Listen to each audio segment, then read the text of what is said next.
Arkansas Senator, member of the Senate Armed Services and Intelligence Committees, Tom Cotton. Senator Cotton, great to see you this morning. Thank you so much for being here. You are slated to speak tomorrow night at the RNC. Can you give us a preview of where you'll focus? Good morning, Maria. It's good to be on with you. I thought the First Lady last night did an excellent job of showing a side of the president that the media wants to pretend doesn't exist. I also thought it showed a great degree of diversity of the kinds of people President Trump has helped, from lobstermen in Maine to metal fabricators, to dairy farmers in Wisconsin, to a mayor from a mining community in Minnesota's Iron Range. This president has helped so many different communities, so many different types of Americans from different walks of life. What I'm going to do tomorrow night is focus on what this president has done to keep all Americans safe from foreign threats, and contrast that with Joe Biden's terrible record. Barack Obama's own Secretary of Defense said that Joe Biden had been wrong about nearly every major foreign policy and national security decision of the last 40 years. I'm going to flesh that out a little bit, explain how Joe Biden voted to repeatedly slash our military over 40 years, how Joe Biden opposed the mission to kill Osama bin Laden, and most importantly, how Joe Biden has aided and abetted the rise of China for 50 years with terrible trade deals, looking the other way on China's cheating on those deals, closing our factories, stealing our jobs, and threatening our interest all around the world. So we're going to expose Joe Biden's record as weak and wrong when it comes to defending America. And you wrote an op-ed for FoxNews.com highlighting some of his past dealings with China, including no opposition to bringing it into the World Trade Organization back in the 90s, toasting Beijing as a new partner in 2012, and, of course, his son Hunter Biden's business dealings there. Look, Tom, I want you to explain the assessment that you have now of the Chinese Communist Party, because we've talked about this a lot.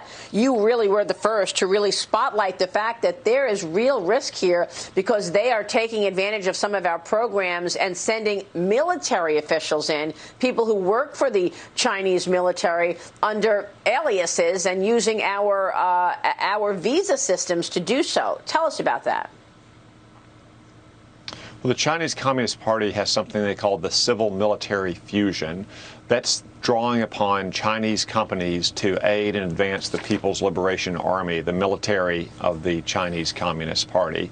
They also use America's own universities, our most advanced laboratories, against us by infiltrating PLA-aligned scholars into these universities, oftentimes coaching them on how to lie on their immigration papers to get into the United States.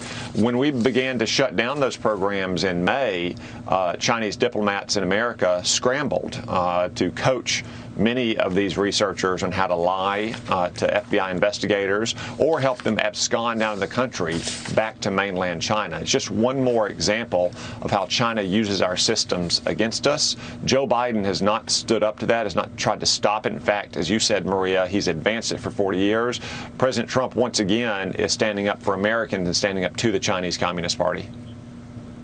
And of course, the Journal's out, and it really lays it out this morning in the Journal. This is a story I've been certainly reporting for a long time now, that Chinese diplomats have helped military scholars visiting the United States avoid scrutiny by the FBI. Researchers investigated after the July order to shut down the Chinese consulate in Houston, for example, really opened up a window into all of this. What was the most recent situation? How are they communicating with the CCP? Because in the Journal, one of the pieces there was that someone was directing them to wipe all of their devices clean as they go to the airport, because they will get stopped at the airport. And I know I've written about this in my upcoming book, The Cost, about people who are getting stopped at the airport and they're found with tons of files on their body to take back to the CCP.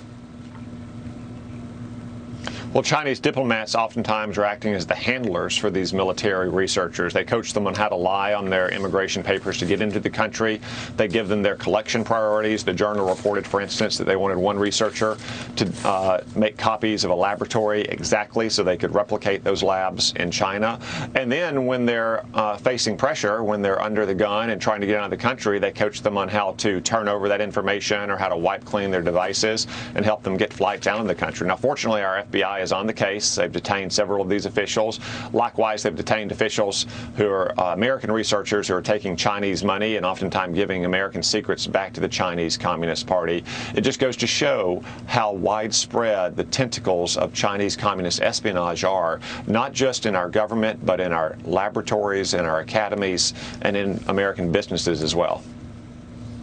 It's unbelievable, Senator. So where is this going? What is the Chinese Communist Party trying to do with all of this? One story that I recount in my book is how this company, Lemco, opened up shop right down the block from the headquarters of Motorola.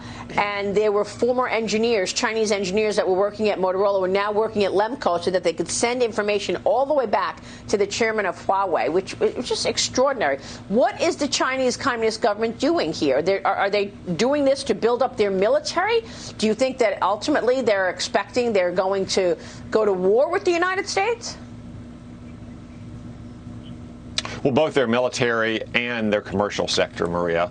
The FBI put it well recently when they called the Chinese strategy rob, replicate, and replace. Rob America of its technology, That's right. Replicate that technology in mainland China, and then replace American technology.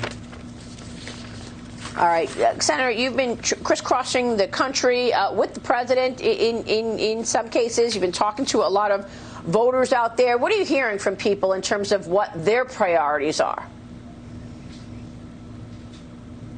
Maria, I've been I've noted just how many Americans are focused on the Chinese threat, especially after this pandemic. I've had multiple Americans across the country come up to me whose lives have been affected by the coronavirus, whether they've had loved ones hospitalized for weeks, whether they've lost their business, whether they've lost the job. And consistently, what they say is that we have to make China pay. We have to make China pay for unleashing this virus on the world. We have to take a lot of overdue steps, like cracking down on Chinese espionage in our country. That's exactly what I'm doing and what President Trump is doing as well, what Joe Biden simply will not do. You've served in the Afghanistan and Iraq wars. You have an incredible resume in terms of national security and service. Your trip to New Hampshire, which is, of course, a state that has held the first primary in the race for the White House, sparking some conversation around you. Are we going to see your name on the ticket come 2024, Senator? Well, Maria, my name is on the ticket right now in Arkansas, and I hope the people of Arkansas will trust me with another 6 years in the United States Senate. But New Hampshire is also a critical swing state. Remember, President Trump only lost it by a couple of thousand votes in 2016, and we have a competitive Senate races there.